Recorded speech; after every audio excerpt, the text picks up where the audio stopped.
Jaime, por todo, usted me dice, la gestora tiene un total de plata de 69.000 millones de bolivianos invertidos en instrumentos del Estado, ya sea por vía Banco Central, Tesoro General, 69.000. En lo que concierne el periodo de Luis Arce Catacora, usted dice, se hizo una inversión de 19.000 millones de bolivianos en el Estado. ¿Es correcto? Solo periodo Arce, 19.000 millones de bolivianos de la gestora invertidos en instrumentos del Estado. Así es. Perfecto, Jaime. Y el gobierno paga puntualmente 2.800 millones de bolivianos por intereses. Eso es, cada cuánto, ¿en qué periodo se da ese pago de los 2.800 millones de bolivianos? Normalmente los cupones, que así es como se llaman, se pagan trimestralmente. Entonces, si uno hace la división de los 2.700 millones, más o menos nos estamos hablando de que son unos 900 millones por trimestre que se hace, ¿no? O sea, ahí qué es lo importante entender. Por eso yo hablaba, y en eso he sido siempre muy enfático, la gestora no hace préstamos, no es que entrega el dinero, lo que hace es inversiones. ¿Cuál es la diferencia? Lo que pasa es que en una inversión uno entrega el dinero y recibe un activo a cambio, que es un activo, un derecho que le permite cobrar el capital y los intereses. Entonces, así es como funciona. Ahora, ¿por qué se invierte en todos estos instrumentos? Porque lo importante radica en que tener una rentabilidad. ¿Cómo hacen los fondos de pensiones en todo el mundo, ¿no? O sea, los bonos soberanos se conocen en todo el mundo, se aplican en todo el mundo, y ahí yo sé que hay cierta desconfianza, hay cierta opinión en el sentido de que no se debería invertir en bonos soberanos, pero eso yo creo que responde más al desconocimiento del mundo financiero que se tiene en nuestro país. Para que me quede claro, Jaime, los 2.800 millones de bolivianos que el Estado paga por intereses, eso, bueno, usted lo ha dividido en un periodo de trimestres, pero en términos generales, esos 2.800 millones de bolivianos que paga por intereses el Estado o el gobierno, como se quiera, ¿es anual? ¿Ese pago es anual, Jaime, o cómo debo entender el periodo? En realidad depende del tipo de instrumento, pero generalmente es trimestral, Ah, ¿no? ya. Es decir, Cada estamos trimestre. hablando de más o menos 700 millones de trimestres que nos pagan para acrecentar los fondos de pensiones. Ah, ok. O sea, 700 millones de bolivianos por trimestre es que paga por intereses el Estado. Así es. Ah, ya. ¿Y de dónde sacamos los 2.800 millones de bolivianos, ese global? Porque si digamos en el año tenemos 4 trimestres, 700 millones los multiplicas por 4 y te van a dar los 2.800 millones. Perfecto. Queda clarísimo, Jaime. Ahora hay otro detalle. Bueno, nosotros no conocemos al dedillo el tema de economía, ni movimientos financieros, ni operaciones, ni nada. Pero como periodistas tenemos el gran privilegio de poder hacer preguntas y buscar datos para hacer preguntas. Jaime, cuando se dispuso la repatriación de fondos a través de las AFIS, lo que mucha gente había invertido afuera, empresas, los dólares que había sacado, es obvio por la necesidad que tenía el país, se dispuso esta repatriación. Bueno, no hay duda que en muchos casos fue una pérdida, porque tenías compromisos, en determinados periodos esa plata iba a ganar dinero, el gobierno ordenó que ese dinero vuelva. En el caso de la gestora, Jaime, ¿cuánto tenía invertido afuera? Y eso ha significado una pérdida para la gestora, porque claro, tenías previstos periodos, pago de intereses en determinado tiempo, pero que luego digas, no, me lo voy a llevar nomás mi plata porque me están pidiendo en mi país que me lo lleve, bueno, señor, bueno, está bien, usted pierde y no sé si incluso hay que pagar multas y cosas. En eso, ¿qué pasó con la gestora? Bueno, en realidad el mecanismo, digamos, que más o menos se puede ver que funciona, es que, para hablar en números gruesos, digamos, ¿no? Cuando las AFPs se dejado una cartera de aproximadamente 700 millones de dólares, ¿ya? Donde el grueso estaba compuesto fundamentalmente por los bonos soberanos, ¿ya? Ahora la cartera alcanza más o menos a unos 1.600 millones de dólares, en dólares, ¿no? O sea que a tipo de cambio oficial son más o menos 10.652 millones de bolivianos, ¿no? Entonces, en todo este conjunto de operaciones financieras que se han hecho en dólares, no se ha perdido un solo centavo. En todo caso, se ha ganado por las operaciones que se han realizado en dólares. Jaime, yo le había planteado una pregunta en sentido de que en esta repatriación que se hizo de dinero, de dólares, por una disposición gubernamental, eh, concretamente la gestora, ¿cuánto tenía afuera en plata invertida? Y no sé si eso le ha representado una pérdida a la gestora, porque seguramente había comprometidos pagos de intereses, pero al retornar esa plata y antes de tiempo traerla, uno puede suponer que eso ha generado algún tipo de perjuicio. Jaime, ¿cuál era el monto de esa inversión y en dónde, en qué estaba invertida esa plata? Bueno, en realidad, a ver, mis compañeros, para que no exista, digamos, mayor controversia, en realidad lo que las AFPs en su momento invirtieron estuvo relacionado con los bonos soberanos, ¿ya? Ahora, estos bonos soberanos tienen sus propias reglas, es decir, como han sido emitidos en el extranjero, no se pueden repatriar. El monto más o menos que ellos nominalmente dejaron son más o menos 950 millones de dólares. Ahora, ¿yo por qué hablo de 700 millones de dólares? Porque el precio del bono va variando en el tiempo, ¿no? Y eso es básicamente lo que tenía invertida las AFPs y luego ha heredado la gestora como inversiones. Ahora, ¿qué es lo que pasa con esos bonos soberanos? Es que durante todos estos años, puntualmente, han estado pagando los intereses y, bueno, se entiende que a partir del próximo empezar a pagar capital, yo estoy seguro en ese sentido que va a funcionar. Entonces, en ese sentido, yo quiero descartar cualquier tipo de pérdida que pueda existir en relación a lo que puedan hacer. Ahora, yo entiendo que usted se está refiriendo más que todo a las inversiones de las SAFIs, que en algún momento creo que un diputado ha mostrado, pero ahí en realidad no son inversiones directas de la gestora, sino son las SAFIs que administran este tipo de situaciones. Pero la gestora en su momento, vía SAFI, hizo alguna inversión. Bueno, en realidad, ¿cómo funciona, no? La gestora invierte en una SAFI. Claro. Son sociedades administradoras de fondos de inversiones.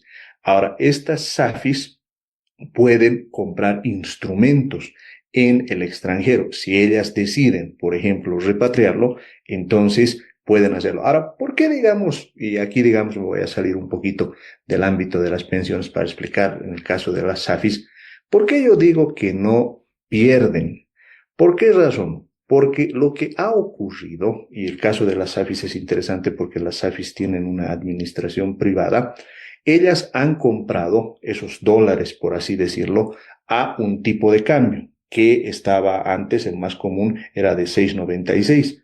Cuando ha ocurrido todo este proceso, les reitero, con cargo a las SAFIs, el tipo de cambio de mercado era más alto y por lo tanto han ganado dinero que indirectamente ha repercutido en el trabajo de la gestora. Ah, bueno, Jaime, usted dice la gestora les dio a las SAFIs y las SAFIs tienen la obligación de devolverle a la gestora lo que, lo que les ha dado. Pero las SAFIs compran instrumentos en el exterior. Esa parte es la que no me queda clara.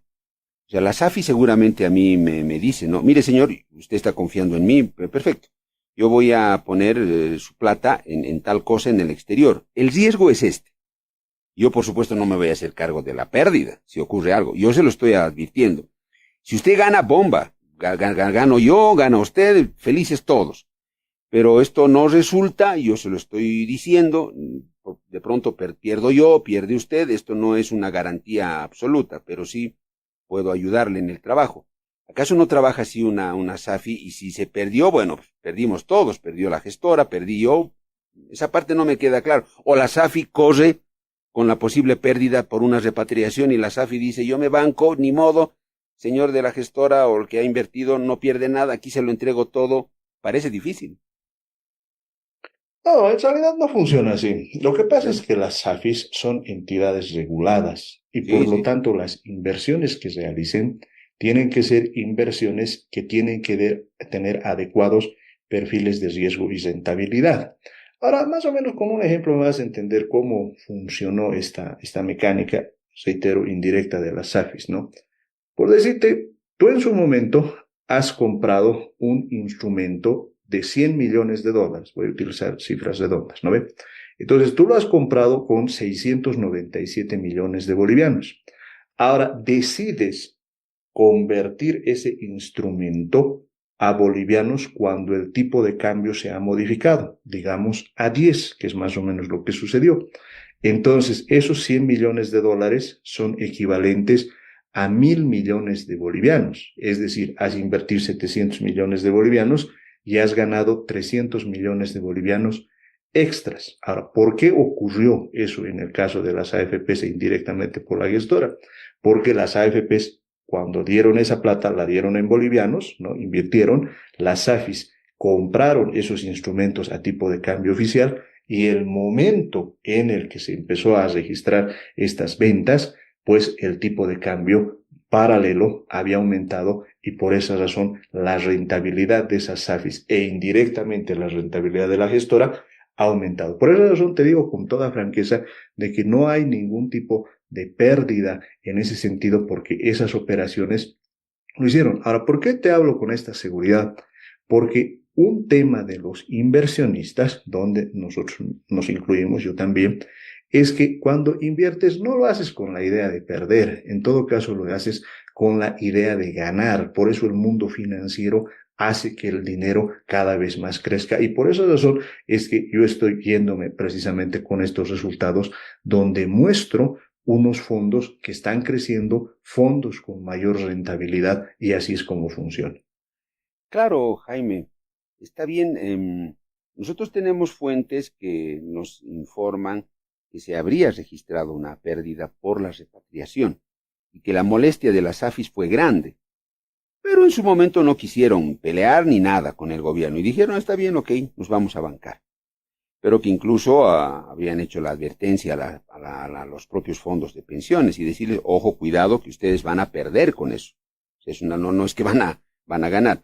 Ahora, claro, cuando se da la repatriación, Jaime, porque el gobierno necesitaba dólares, es el gobierno el que ha hecho la administración de esa repatriación y el cambio que ha pagado el gobierno por esos dólares, no creo que haya sido el cambio paralelo, ¿no? De los 11 o 12 bolivianos por dólar. Seguramente pagó al cambio oficial.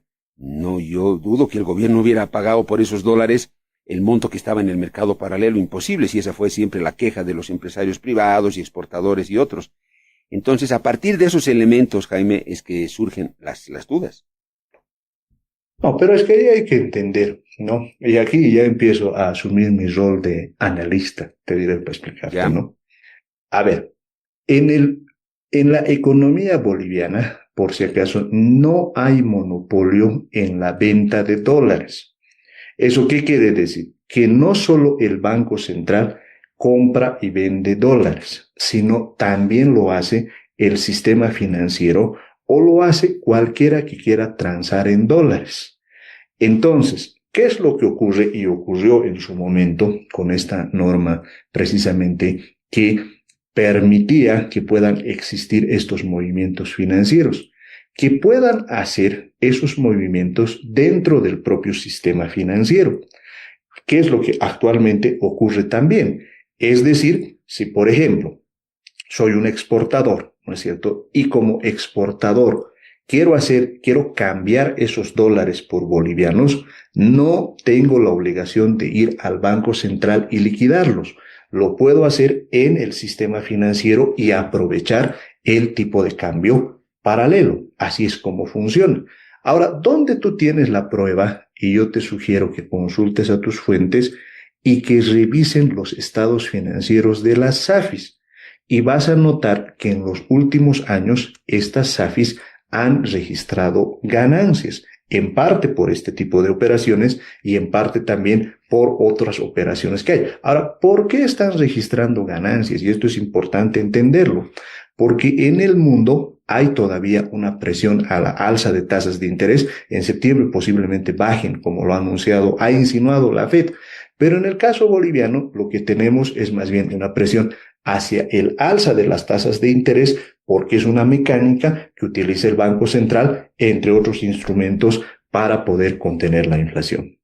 Bien, Jaime, usted me dice, yo puedo apelar al sistema financiero si traigo mis dólares, sobre todo en aquel momento de turbulencia. Pero, Jaime, ¿hubo algún banco al que yo vaya con mis dólares y le diga, mire, quiero venderle estos dólares al cambio a los 12 bolivianos que está afuera? En el banco me hubieran sacado la lengua, Jaime, me hubieran dicho, no, señor, acá no le vamos a pagar eso. El cambio oficial es este, 7 o 6 tantos, y por eso los exportadores protestaban y decían, traemos dólares, compramos caro, traemos acá, nos pagan barato y los insumos que tenemos que comprar para la producción están cotizándose al valor del dólar del mercado negro. Entonces, Jaime, esas variantes son las que hacen dudar, ¿no? Y lo estoy hablando de cosas reales, no me estoy inventando nada. Que los bancos le hubieran pagado por sus dólares al tipo del mercado negro, imposible. No, en realidad lo que pasa es que hay que entender un poco cómo es la mecánica precisamente de el tratamiento de los dólares, ¿no es cierto? En el caso, por ejemplo, de cada una de las personas, evidentemente, si uno lleva sus 100, $200 y hace su depósito en el sistema financiero, en la caja de ahorros, naturalmente el depósito en la caja de ahorros va a funcionar dentro de lo que es el tipo de cambio oficial. Pero ¿qué hace la gente? Digamos, va a una casa de cambios, etcétera, y ahí naturalmente no le dan el tipo de cambio oficial, sino le dan el tipo de cambio paralelo, ¿no? Ahora, en el caso del sistema financiero, por si acaso, y esto es importante entenderlo, ya más o menos opera con el tipo de cambio paralelo para facilitar las transacciones y eso ha hecho naturalmente que fluyan los dólares. Ahora, ¿dónde uno encuentra la prueba de esto? En precisamente la cotización del tipo de cambio. El tipo de cambio, si ustedes recuerdan, hace unos meses ha llegado más o menos a 20 bolivianos por dólar. Ahora se ha reducido a 13 bolivianos con 50 centavos. ¿Y por qué está ocurriendo esto? Porque precisamente hay un mayor flujo de dólares. Y en ese sentido, a mí también me ha parecido interesante que las autoridades monetarias hayan permitido precisamente este tipo de transacciones, porque en la medida en que hay una mayor cantidad de dólares a disposición de la economía, entonces el tipo de cambio baja. Si me permiten, y de nuevo, en mi rol ya de analista, lo mejor para administrar el tipo de cambio es que no hayan restricciones, porque el momento en que se establecen las restricciones es cuando el tipo de cambio empieza a subir. Si se facilita, si se deja que fluyan los dólares, lo que va a ocurrir es que va a bajar precisamente el tipo de cambio. Jaime, ya la penúltima consulta, lo del Banco Fácil, también polémico. Yo sé que, bueno, usted me corregirá, entiendo que fueron las AFPs las que pusieron plata de los fondos de pensiones en el Banco Fácil. Pero fue un intervalo casi muy cercano, ¿no? Porque la gestora está pagando pensiones desde abril de ese año polémico. Eh, Ustedes llegaron en mayo, ¿sí? Pero al final esa plata, Jaime, ¿qué pasó? ¿Está a buen recaudo? ¿Qué tipo de inversión se hizo en el Banco Fácil? ¿Cuánto se puso? Y si ahora estamos tranquilos, el sistema financiero que se ha dividido esa cartera le va a devolver a la gestora todo lo que hay que devolver. ¿Cómo va a ser? Bueno, yo creo que ya más o menos se va consolidando la respuesta precisamente a tu pregunta, porque el Banco Fácil deja de funcionar, es invertido en abril de la gestión 2023, ¿no? Nosotros empezamos, o bueno, la gestora empieza a operar desde mayo del año 2023. Es decir, fue una cartera heredada de inversiones que han hecho en Fácil. Yo recuerdo que en esa época ya se cuestionaba precisamente las inversiones en Fácil porque ya estaba presentando problemas, ¿no? Ahora bien, para hablar de nuevo en números gruesos, ¿no? ¿Cuánto habían invertido las AFPs en Fácil? Más o menos unos 10.000 millones de bolivianos, ¿no? Dentro de esos 10.000 millones de bolivianos, el porcentaje más alto corresponde a los depósitos a plazo fijo. Ahora, ¿qué es lo que establece la ley cuando, digamos, hay un proceso de intervención? Que esa cartera pueda adjudicarse a algunos bancos o se cree un fideicomiso, que es lo que efectivamente ocurrió. Es decir, se adjudica a 9 bancos, más o menos. ¿Qué consiste la adjudicación? Te vas a adjudicar los depósitos a plazo fijo, es decir, lo vas a hacer mediante una relación activo-pasivo. Y en resumen, para no confundir a la gente, quiere decir que antes te pagaba Fácil, ahora te paga, por ejemplo, el Banco Vice. Y aquello que no se ha adjudicado, hay un fideicomiso conformado por los activos del Banco Fácil. ¿Qué son los activos? Inversiones inmobiliarias, tenían también inversiones en el extranjero, dinero en efectivo, en fin, todo lo que tenía. Y con eso también están pagando los depósitos a plazo fijo, ¿no? Ahora, hay una parte, y en eso yo he sido muy honesto y muy sincero, de problemas con la sociedad controladora, ¿no? Que más o menos estamos hablando de alrededor de unos 300 millones de bolivianos. Eso no forma parte de los depósitos a plazo fijo y lo que nosotros estamos haciendo es hacer los juicios correspondientes para que mediante la liquidación de los activos se puedan recuperar estos recursos. Jaime, el fideicomiso, ¿quién puso la mayor parte de la plata para ese fideicomiso? Bueno, en realidad el fideicomiso es administrado por el Banco Unión y por así decirlo, quien pone la plata es el ex Banco Fácil en liquidación. ¿El Estado cuánto pone? No, en realidad el Estado no participa directamente. ¿Por qué? Porque en realidad, a ver, más o menos cómo funciona esto desde el punto de vista técnico, ¿no? Son los activos del el Banco Fácil, Fácil. porque un banco, cuando nosotros depositamos nuestra plata, generamos activos. Entonces, esos activos los tiene. Y por el otro lado, hay un fondo de protección al ahorrista precisamente, que en los casos en los cuales, digamos, existan problemas, entonces brinda la liquidez, pero no es que regala la plata, ¿no? Sino que se convierte en un activo también que después la liquidación o la intervención tiene que ir devolviendo. Ahora, cuando yo estoy hablando de activos, ¿de qué estoy hablando? Por ejemplo, si notan en Santa Cruz, en La Paz, Fácil tenía unas infraestructuras enormes. Entonces, esas infraestructuras, lo que corresponde, una vez saneada la documentación, se la vende, por ejemplo, y con eso se cubren todos los gastos del fideicomiso. Bueno, Jaime, según usted, los 10.000 millones de bolivianos que las AFPs, pues la operación la hicieron las AFPs en el Banco Fácil, eh, se van a recuperar. Jaime, bueno, esto ya seguro es político, en su momento se sabrá. ¿Por qué se les permitió a las AFPs invertir en el Banco Fácil?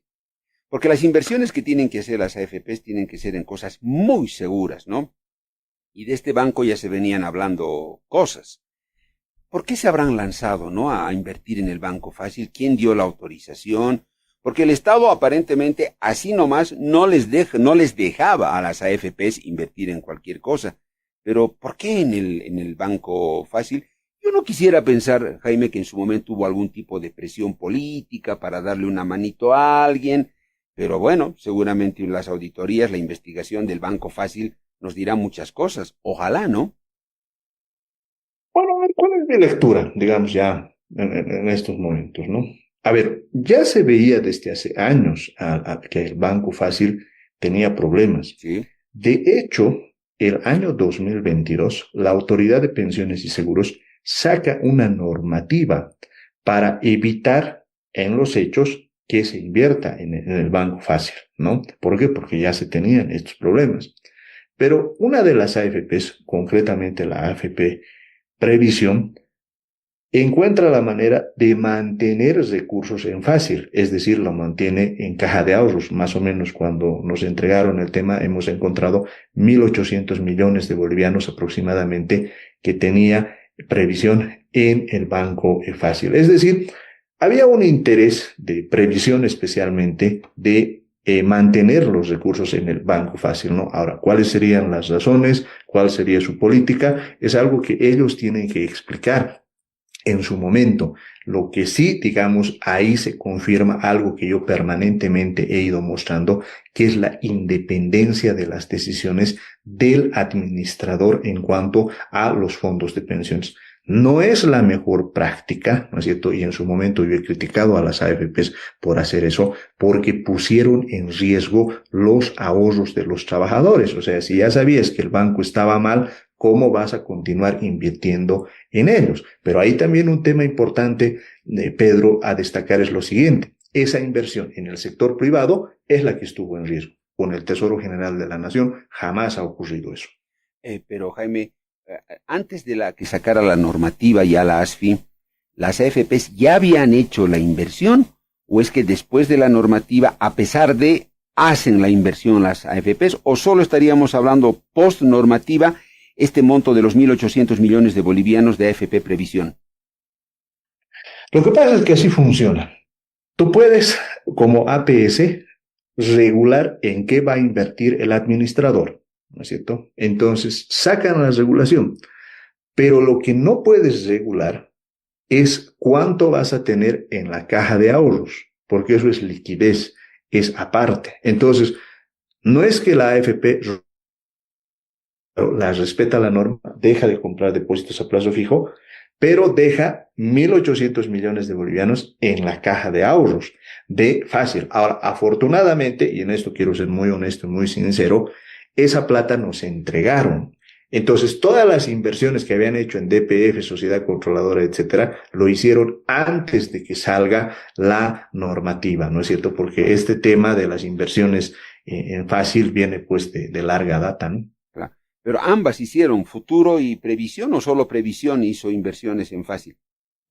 En realidad lo hicieron ambas, ¿no? Pero el comportamiento de ambas AFPs fue distinto, ¿no? Mientras Previsión trataba de seguir invirtiendo en Fácil, y reitero, por las razones que en su momento ellos aclararán, en el caso de Futuro, cuando empezaron los problemas y a notar que Fácil no estaba en una buena posición, empezaron a vender los DPFs, ya dejaron de invertir, retiraron la liquidez que tenían en Fácil y como que trataron de manejar de mejor manera la cartera, pero también, digamos, ya habían hecho inversiones antes. Lo que pasa es que las inversiones que se hacen en los depósitos a plazo fijo, no es que va uno y dice, ahora el banco está mal, lo retiro. No, por eso son depósitos a plazo fijo, pensiones bien, en Bolivia. Bien, Jaime, agradezco este tiempo que nos has dado, ha sido un gusto y te tomo la palabra.